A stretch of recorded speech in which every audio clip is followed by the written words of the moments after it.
Bienvenue sur les news de Samir. Aujourd'hui, on va parler de l'actualité et de deux faits divers. On va parler, pour commencer, parce que sinon le deuxième sujet, je vais péter un câble.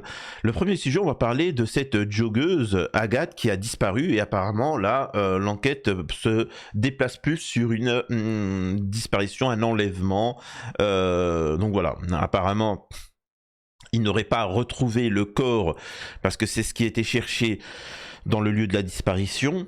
Hein, on se rend compte que ce n'est pas, enfin, ça aurait pu, hein, ça pourrait être, hein, mais on ne le sait pas encore à l'heure actuelle, mais ce n'est pas une, j'allais dire une fugue, c'est pas une enfant, elle a 35 ans, mais c'est-à-dire que quand tu veux changer de truc, tu prends ton téléphone, tu prends ta carte bancaire, tu prends ta voiture, là on voit bien qu'elle elle était en survêt, elle est sortie courir et bim.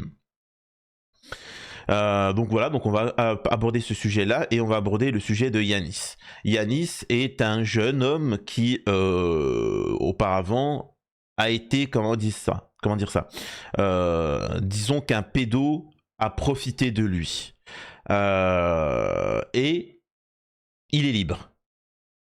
Et le jeune Yanis, eh ben, ne supportant pas cette chose-là, a décidé malheureusement de sauter la vie. Les parents ont réagi, ont dénoncé ça, ont demandé à Darmanin d'agir. Et moi, j'aimerais juste dire une chose. Vous méritez... Enfin, j'ai pas envie de dire des trucs choquants, parce que parfois je dis des trucs choquants pour réveiller, mais les gens, ils sont trop fragiles. Je l'avais dit, hein. Je l'avais dit malheureusement. Voilà, donc je vais faire mon coup de gueule après en deuxième partie de vidéo, sinon ça va être compliqué. Juste avant, je vous invite à vous abonner à la chaîne. Hein. Vérifiez que vous êtes bel et bien abonné. YouTube, parfois, vous désabonne. Hein. Ils font ça par rapport à certains quand ils parlent de la Palestine. Ne pas hésiter à partager autour de vous. Et surtout, ne pas hésiter à faire un don sur Tipeee pour soutenir la chaîne. Ok ? On va pouvoir démarrer. On va commencer avec la joggeuse parce que ça va être gentil. On va dire ça comme ça. Ok. Disparition d'Agathe. Le parquet ouvre une information judiciaire pour enlèvement et séquestration. Cette petite, elle a 35 ans. Elle a disparu après avoir fait, voilà, après avoir couru, etc. Écoutez ça. Information judiciaire des chefs d'enlèvement et séquestration contre X, une enquête, une instruction qui est désormais confiée à un magistrat instructeur. Les investigations, nous précise le parquet, se dérouleront désormais sous son contrôle et sous sa direction dans le cadre d'une commission. Alors excusez-moi, elle a 28 ans. Je rappelle aussi que quand il y a un enlèvement, une disparition, si au bout d'une semaine on ne retrouve pas la personne, on n'a pas plus d'informations, à 95%, on peut considérer que ça soit fini. Maintenant, le message qui doit être transmis normalement dans les médias directement, on ne sait jamais parce que ça peut arriver, c'est à la personne qui a fait ça, si tu te fais attraper, j'ai bien dit si tu te fais attraper, tu risques... en France, allez, pas grand chose, 3-4 ans, tu vois, 3-4 ans, etc. Mais par contre, si tu lui ôtes la vie, c'est encore autre chose. Donc, fais pas de bêtises. Voilà, hein, c'est parce que parfois certains se disent ils sont en panique, ils ont kidnappé une personne. Et quand ils voient qu'elle est recherchée, etc., ils sont en panique, ils se disent bon, je vais lui ôter la vie, je vais cacher le corps et on ne me trouvera pas. On te trouvera quoi qu'il arrive, donc fais pas le con, libère-la, comment on appelle ça, mets-lui une cagoule, va dans un endroit abandonné, lâche-la et puis barre-toi, tu vois. Barre-toi, on s'en fout, mais ne lui ôte pas la vie, hein, c'est la moindre des choses quand même, tu vois. De toute façon, on t'attrapera, donc et là, tu passeras pas juste 2 ans en tôle, tu passeras 20 ans. Donc voilà, un minimum, tu vois, un minimum. Rogatoire. Aujourd'hui, il y a eu de nouveaux Et si tu lui as déjà ôté la vie, ben on te chopera, hein, c'est tout. Hein. ratissage dans un périmètre beaucoup plus restreint. Au total, ce sont une centaine de gendarmes qui ont été mobilisés tout au long de la journée. Et concernant donc ce cadre juridique qui a changé avec l'ouverture de cette information judiciaire, eh bien le parquet explique que ce changement du cadre des investigations, motivé par le fait que la disparition date du 10 avril, et qu'il est nécessaire aujourd'hui de renforcer les moyens de l'enquête judiciaire. Alors malheureusement, alors pour ceux qui ne comprennent pas ces détails, hein, enquête ouverte pour enlèvement, etc. C'est ça qui est dramatique en France. Et moi, si je suis demain président, si je me lance en politique, c'est des choses que je changerai totalement. Comprenez-le que je rétablirai. Alors si j'avais les pleins pouvoirs, la peine capitale, alors je mens quand je dis que je rétablirais la peine capitale, c'est la peine capitale pour moi ça serait vraiment le truc de base, hein. Je vous mens pas qu'il y a d'autres choses beaucoup plus dissuasives que je mettrais en place, hein. Mais là n'est pas la question. Il faut comprendre en France, c'est que on ne peut pas quand il y a une personne qui est disparue, on recherche, mais pour pouvoir faire des interrogatoires, des mettre en garde à vue, faire des choses comme ça, il y a besoin de requalifier le truc. Donc tout l'arsenal n'est pas mis en place.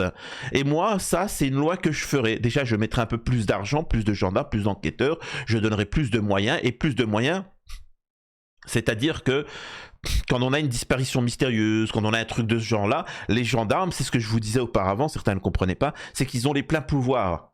C'est-à-dire que depuis 4 heures, voilà, ils peuvent mettre en garde à quelqu'un, ils peuvent poser des questions, ils peuvent truquer, ils peuvent fouiller une maison, vous voyez ce que je veux dire? Alors que là, c'est pas la première étape, c'est d'abord on essaye de la trouver. C'est normal, hein, parce que si ça se trouve, elle a fait juste un malaise, peut-être que elle est décédée, peut-être que ceci, peut-être que cela. Mais derrière, on est obligé d'attendre un certain temps avant de lancer le cas de disparition, machin. Et là, on peut faire des gardes à vue, là, on peut enquêter, là, on peut aller faire des saisies. Moi, j'aimerais bien que s'il y avait suffisamment de moyens, qu'on fasse ça en même temps, tu vois. Donc le problème c'est que ça coûte un peu plus d'argent et qu'il faut les lois et les moyens. Mais une vie humaine, il n'y a pas de prix, hein. Je précise pourquoi ça a son importance, cette histoire de comment on appelle ça ? L'objectif est bien permettre la poursuite des investigations techniques, les analyses ADN ou numériques, les auditions, les perquisitions et de disposer de l'ensemble des prérogatives d'enquête. Voilà, c'est ce qu'il est en train de dire. Grâce à ça, on va pouvoir y aller franco, quoi. Mais bon. Très rapidement, je vous lis cet article-là. Après, on va rentrer dans ouais, je vais péter un câble parce que j'en ai marre, hein. Agathe Hilleray, disparue à Vivonne. La piste criminelle privilégiée. Disparue depuis 4 jours après un footing près de Vivonne, Agathe Hilleray, 28 ans, reste introuvable. Alors que les recherches s'intensifient sur un périmètre resserré, la piste criminelle est désormais activement explorée en raison notamment de la présence suspecte d'un individu dans la zone. Bah tiens. 4 jours sans... Alors certains vont me dire, Samir, tu parles de pédo, mais là, c'est pas une affaire pédo, etc. Comme l'affaire Émile, Lola, tout ça. Elle avait des problèmes psy, hein. Elle était anorexique, donc elle avait des problèmes psy. Je pourrais vous expliquer d'où vient l'anorexie, ce qu'il en est, mais ça, c'est un autre sujet. Le fait est que c'était une femme... pas très grande, enfin petite taille, quoi, enfin qui, voilà. Et elle pesait 35 kilos. Donc ce que je veux dire, c'est qu'elle pouvait faire beaucoup plus jeune en apparence. Et ce sentiment de faiblesse, 35 kilos, c'était une baguette. Tu vois, c'était une baguette. Donc forcément, un pédo, excusez-moi de vous dire ça, je vais peut-être dire des trucs un peu choquants, mais j'ai rarement vu une mama africaine. Excusez-moi de vous dire ça, hein. J'ai jamais vu une mama africaine se faire kidnapper, hein. Ou se faire embêter, hein. Vous voyez ce que je veux dire? Vous savez, ce genre de femmes qui tu vois, ils sont costauds, quoi. Tu vois, t'es là, ce que je veux dire par là, c'est que ces gens-là, ils cherchent la facilité. Et c'est pour ça aussi qu'ils s'attaquent aux enfants, parce qu'ils sont naïfs, ils sont purs et ils sont faibles, hein. Et donc, ça peut expliquer pourquoi cette Agathe a été ciblée, hein, bien évidemment. Donc... 4 jours sans nouvelles d'Agathe, la joggeuse de 28 ans qui a disparu le 10 avril près de Vienne, est introuvable malgré l'important dispositif de recherche mis en place. Hier, le parquet de Poitiers a annoncé que les ratissages se resserrent sur un secteur restreint d'environ 3 km² autour de Vivonne. En parallèle, les recherches menées par une 50aine de gendarmes, des auditions ont également été réalisées par les enquêteurs. De nouvelles auditions et de témoins sont en cours, poursuit le parquet dans un communiqué, notamment sur l'environnement sentimental, familial, amical de la disparue. Voilà, c'est pareil, hein. On essaie toujours de savoir si le problème vient pas de la famille proche, si c'est pas un conjoint, si c'est pas un ami, ou voilà. Ensuite, on essaie de savoir si elle a pas une relation machin. Voilà, on essaie de savoir parce que c'est quand même souvent le cas. Au total, une trentaine de personnes ont déjà été entendues, sans doute plus ce 14 avril. Plusieurs personnes ont d'ores et déjà contacté les services d'enquête suite à l'appel à témoins. Un individu louche proche de la zone où a disparu la jeune femme. Pour l'heure, aucune piste n'a été formellement écartée pour les enquêteurs, bien que les thèses d'un suicide ou d'un accident s'amenuisent d'heure en heure. En effet, le journal intime d'Agathe ne révèle pas d'idées suicidaires. La jeune femme, bien que fragilisée par sa lutte contre l'anorexie depuis l'adolescence, a des projets personnels et professionnels. De même, la thèse de l'accident n'a pas pu être étayée en l'absence de débris ou de traces de chute sur son itinéraire qu'elle connaissait parfaitement selon ses proches. Les points d'eau ont par ailleurs été sondés par la brigade nautique d'Arcachon. La piste criminelle est donc activement étudiée par les gendarmes, notamment en raison de la présence d'un individu louche proche de la zone où a disparu la jeune femme. Les enquêteurs continuent d'explorer tous les aspects, etc. Bon. Ça, c'est une chose, c'est dramatique. Derrière, et avant de parler de Yanis, qui est une affaire dramatique, moi, je vise à une société où cet individu qui voit Agathe et qui se dit « je veux en profiter, je veux faire ceci ou cela », qu'au moins, ils se disent « si je me fais attraper, je ne risque pas 5 ans, je ne risque pas 6 ans, je ne risque même pas la peine capitale. Parce qu'en ce moment, celui qui est au pouvoir, il s'appelle Samir. Et que... je vais vivre très longtemps. Ils vont faire en sorte que je vive très longtemps. Voilà. Parce qu'il est... voilà. Je comprendra qui pourra. Hein. Quelque chose de plus que la peine capitale. Et faire en sorte que cette personne-là vive le plus longtemps possible. Réfléchissez, vous comprendrez. Je peux vous assurer d'une chose. La majeure partie, ça sera dissuasif. C'est tout. Il n'y a pas à discuter. Il n'y a pas à discuter. Faut arrêter de trouver des excuses. Oui, mais les prêtres, ils peuvent pas se marier. C'est pour ça qu'ils bipent des enfants. Bah, je sais pas. Déjà, on a tous été abstinents. On s'est tous, voilà, on n'est pas forcément là à se taper des meufs H24. Donc, ce n'est pas une excuse. Et quand bien même, c'est-à-dire que quand bien même tu es abstinent, tu ne peux pas te toucher une femme. Tu ne peux pas, excusez-moi, te marier. Si tu craques, eh ben, tu te tapes une meuf. Ou tu vas avoir une tepu. Tu touches pas un enfant. Enfin, excusez-moi de vous dire ça. Ça n'a pas de logique. C'est complètement idiot. Encore une fois, des excuses. Parce que, je le répète, nous avons des hommes politiques dans l'appareil d'État, dans l'appareil judiciaire, dans l'appareil médiatique, qu'ils sont pédos. Tu vois. Et c'est pour ça qu'ils trouvent des excuses. Tu vois. Il ne faut pas demander à Morandini d'être choqué par ce qui se passe. Bref. Surpopulation carcérale. Darmanin veut créer 3000 places de prison dans des préfabriqués. Mais pourquoi tu veux faire des préfabriqués? Mais il y a suffisamment de prisons.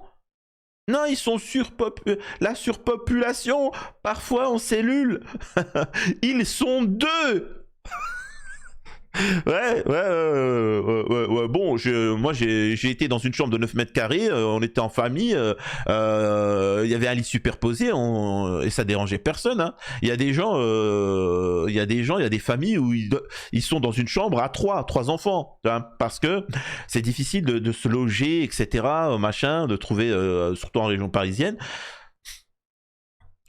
Et ce que je veux dire par là, ils en ont pas fait un scandale. Donc moi je suis désolé de vous dire ça, j'ai calculé 9 mètres carrés, tu peux mettre, c'est pas, la question n'est pas de savoir si tu mets les gens, s'il faut qu'on mette 10 personnes dedans, mais 10 personnes dedans. Ouais mais Samir, c'est inhumain. Ouais bah fallait pas bip des enfants et des... Alors attention, hein. Je précise que la justice malheureusement met en prison, met très bien des pédos et ceux qui ôtent la vie, et ceux qui sont là pour des délits mineurs, par contre ils leur font la misère. Moi je suis pas pour ça, bien évidemment que il y a les petites peines qui eux doivent être carrées, hein. Oui ça doit être, on doit les respecter parce qu'ils sont là pour des petites peines. Maintenant tout ce qui est pédocriminel etc, je suis désolé de vous dire ça, tu m'en mets 10 dans un 9 mètres carrés, cela me dérange pas. Ouais mais au niveau de l'hygiène, m'en fous. Ouais mais au niveau de l'humanité, m'en fous. Ouais, mais ils risquent de s'entretuer. M'en fous. Ils vont choper des maladies, ils vont se... M'en fous. Et puis au niveau de la dignité, quand ils vont aller aux toilettes et qu'ils sont neufs, m'en fous, je m'en fous, m'en fous, tu vois, m'en fous. Par contre, moi, ce que je ferais, c'est que je ferais une chaîne de télé spéciale où les sanctions, il y a la peine capitale, il y a les sanctions au-delà, et on filme leur état, tu vois, à neuf dans un truc comme ça, machin, etc. On filme, c'est-à-dire qu'il y a une chaîne dans la TNT où ils diffusent ça, tu vois. Et quand tu regardes, tu vomis, tu vois, tu vomis. Ah, oh, c'est horrible, vomi. Voilà. Comme ça, tout le monde sait ce qui leur arrive s'ils veulent s'amuser à biter des femmes et des enfants. Incroyable. Voilà, on va encore claquer de la thune. On va encore claquer de la thune pour des gens comme ça qui... Non mais attends, c'est incroyable. Faut arrêter. Et maintenant, on va parler du petit Yanis. Et là, je vais essayer de pas gueuler. Yanis, un adolescent de 17 ans, s'est ôté la vie après avoir appris la remise en liberté de la personne qui l'a bip. Ok.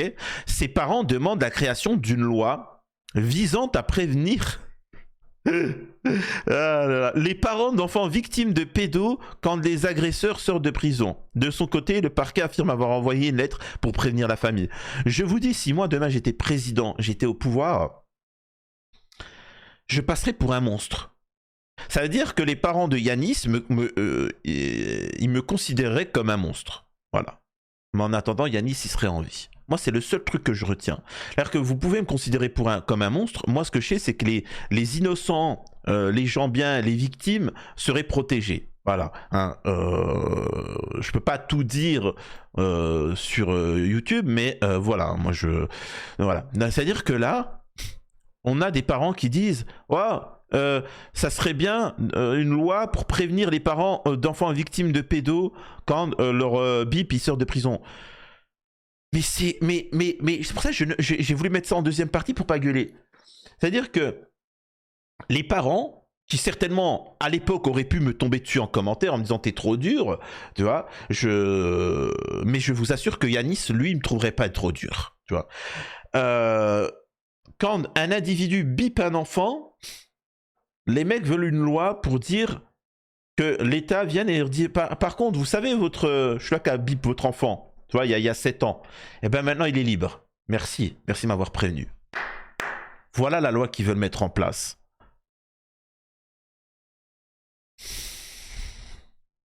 Tant que ces parents-là, qui ont une responsabilité, tant qu'ils ne prendront pas la parole et diront « Nous voulons le rétablissement de la peine capitale », on n'avancera pas. On n'avancera pas.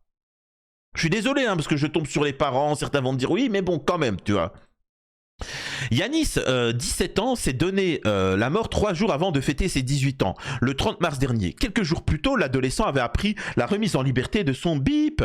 Aujourd'hui, les parents de l'adolescent poussent un cri du cœur auprès de nos confrères du Parisien de RTL. Farid et Delphine sont persuadés que leur fils s'est donné la bip en apprenant la remise en liberté de cet homme qui lui a volé sa vie en août 2019. Yanis n'avait alors que 12 ans.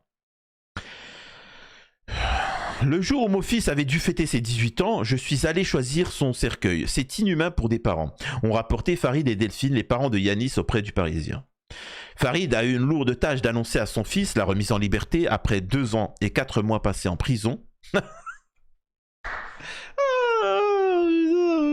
C'est phénoménal.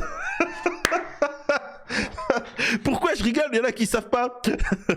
Moi, sous mes vidéos, il y a des youtubeurs, t'as des vidéos, t'as des gens qui souhaitent la peine capitale pour moi. Il y en a qui souhaitent la prison à perpétuité, alors que j'ai un casier vierge, parce que je dénonce les pédos et le laxisme de la justice, et que pour moi, voilà, il faut rétablir à minima la peine capitale. Mais par contre, ils ne disent rien du fait que un homme qui bip, un homme de 58 ans qui bip un gosse de 12 ans, a pris que 2 ans. Oh, putain, c'est magnifique. 2 ans 2 ans. Le mec qui a mis une claque à Macron, il a pris pareil. C'est phénoménal. Mais c'est incroyable cette histoire. C'est quand même fou. J'ai un ami, il a une entreprise de restauration. Il a fait une erreur. En fait, son comptable a fait une erreur en embauchant quelqu'un qui ne devait pas être embauché. C'est-à-dire que c'est véritablement une erreur, malgré tout. Il a pris presque 100 000 balles d'amende et 2 ans avec sursis.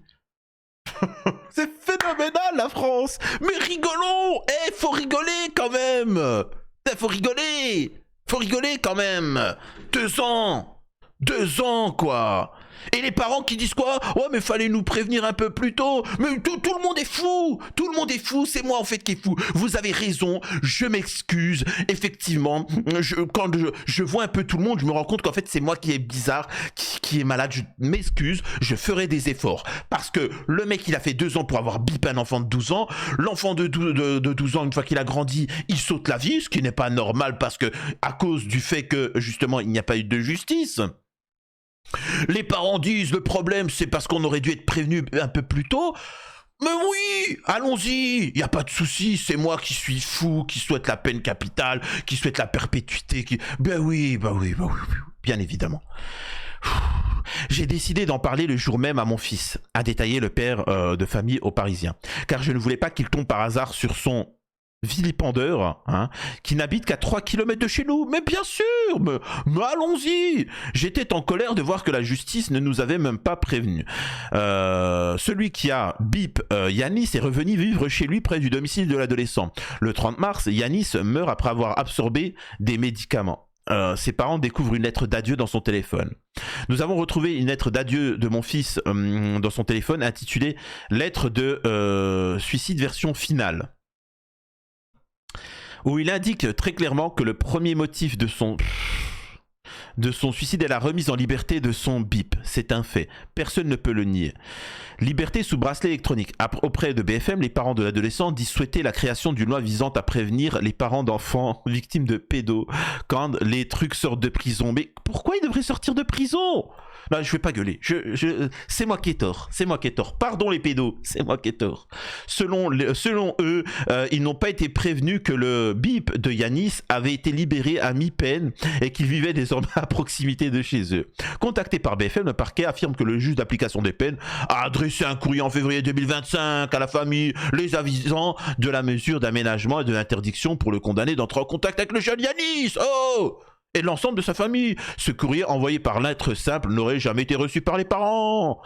Le parquet précise que le condamné, outre le suivi lié à son aménagement de peine sous bracelet électronique, fait l'objet d'une mesure de suivi socio-justiciaire pendant 15 ans qui l'oblige entre autres à respecter des rendez-vous mensuels avec un psychiatre. S'il ne respectait pas cette obligation, une peine de 3 ans pourrait être ramenée à exécution.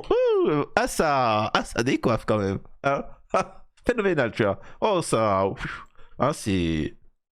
Bon, on va écouter les parents de Yanis. Qu'attendez-vous justement? Faire avancer les choses. C'est faire avancer les choses. Il ne faut plus qu'il y ait de petits Yanis. Vraiment, sincèrement, je souhaite vraiment pas ce drame aux parents, ni aux enfants, ni parce que ça reste des victimes, et c'est des enfants, c'est des mineurs qu'il faut protéger. Moi, j'ai l'impression désormais qu'on est on les protège pas en fait les enfants. On les protège pas. Ils sont il y a eu ton procès, c'est bien, il a été condamné, ok, tu dois te contenter de ça et tout ça. Et le choc psychologique et sa reconstruction aussi à l'enfant. Comment on fait? Qu'est-ce qu'on fait pour lui? Bah rien. On le laisse. Débrouille-toi. Alors bon, ça va, Yanis a été suivi, comme je vous ai dit, psychologiquement, avant le procès, jusqu'au procès, même un tout petit peu après. Après, l'association a pris le relais, mais ça n'a pas suffi finalement au bout du compte. Malheureusement, ça n'a pas suffi. Merci. On a essayé de notre mieux, et voilà. Je sais pas, franchement, je sais pas quoi dire de plus. Je vais suivre le mouvement. C'est-à-dire que ça serait bien que quand il se passe ce genre de drame, on envoie une lettre recommandée aux parents. Voilà, moi ça serait bien une loi pour envoyer des lettres recommandées aux parents pour dire que le mec qui a bip ton enfant, 2 ans après, il est libre. Voilà, parce qu'il est multirécidiviste, c'est-à-dire que après il est retombé. Le mec il a... Mais vas-y, je ne poserai pas plus de questions que ça. Comme toutes les victimes et comme tous les parents de victimes, je reçois au ministère de la Justice ceux qui me demandent rendez-vous, donc je les recevrai. Et j'ai pas l'habitude de parler des sentiments des personnes sans les avoir vus. Est-ce que vous avez rendez-vous alors avec le garde des Sceaux ou pas, Farid? Pour le moment, j'ai pas de rendez-vous. Si c'était le cas, enfin s'il le souhaite, il y a vraiment aucun problème. S'il faut se déplacer, on se déplacera. Kylian Mbappé attaque au pénal le Paris. Mais pourquoi? Mais un rendez-vous pour faire quoi? Pour dire quoi? Comment? Je comprends pas. C'est pas méchant, mais pour faire quoi? Je sais pas. Je sais pas quoi vous dire. Bon, on va regarder le dernier post Instagram de Yanis. Savoir que l'homme qui m'a enlevé 3 ans de ma vie soit dehors en liberté, à même pas 3 km de chez moi, me répugne tellement. J'ai envie de crier, de pleurer, de casser. Cet homme m'a brisé, détruit et sali. Et on est en train de me dire que les parents, Darmanin, l'État, la société expliquent qu'il faut faire une loi pour envoyer des lettres recommandées beaucoup plus tôt quand l'individu, quand il a juste fait 2 ans pour avoir bip un enfant, soit libéré. J'abandonne. J'abandonne. Les pédos, vous avez gagné. Vous avez gagné. Les pédos, écoutez-moi bien. Vous avez gagné. Hein. Vous avez gagné. Ça sert à rien de s'opposer. Les Français sont complètement à votre merci. Ils sont irrécupérables. Irrécupérables. Je suis désolé de critiquer les parents de Yanis. Je suis désolé, mais il y a un moment, quand tu vois que des alliés qui pourraient être des alliés sont là, je suis désolé. Voilà, moi je suis désolé. Quand demain je vois un lion, je prends l'enfant, le lionceau et je lui ôte la vie, je peux vous assurer que la lionne ou le lion, ils vont pas négocier avec moi. Tu vois, ils vont me déglinguer la gueule. On est une société où c'est moi qui est trop dur. J'essaierai d'évoluer, j'essaierai de faire des efforts. Voilà, hein, c'est Pédoland et il faut s'adapter. Hein, faut s'adapter, c'est moi qui suis trop dur. Je comprends mieux maintenant quand on me demandait la peine à perpétuité contre moi qui dénonçait les pédos. J'arrête de dénoncer les pédos, il n'y a pas de souci. Hein, voilà. Hein. Alors bien évidemment, c'est de l'ironie. Hein. Vous inquiétez pas qu'on aura le pouvoir tôt ou tard et que vous passerez vraiment tous à la casserole. Et puis sachez une chose, hein. Même si vous avez été libéré, etc., on reprendra tous les dossiers. Hein. Même si c'est des trucs qui s'est passé il y a 20 ans, vous inquiétez pas, on vous retrouvera. Hein. Incroyable ça.